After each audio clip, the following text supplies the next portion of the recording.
రెండవ సంగతి ఏంటంటే ఈ ప్రజలు విచ్చలవిడితనానికి అలవాటు పడిపోయారు.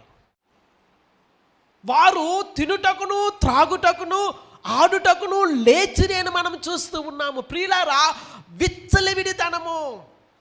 విచ్చలవిడితనము అంటే విపరీతమైన స్వేచ్ఛ. విచ్చలవిడితనము అంటే హద్దులు మీరిపోయినటువంటి స్వేచ్ఛ.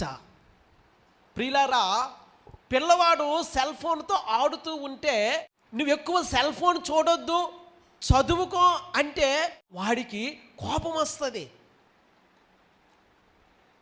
రాత్రిపూట ఎందుకు నువ్వు ఎక్కువసేపు మెలకువతో ఉంటావు, తొందరగా పండుకొని ఉదయాన త్వరగా లేవు అని అంటే వాడికి కోపం. నీకెందుకు తక్కువ మార్కులు వచ్చాయి, ఇంకా చక్కగా చదివి మంచి మార్కులు తెచ్చుకోవచ్చు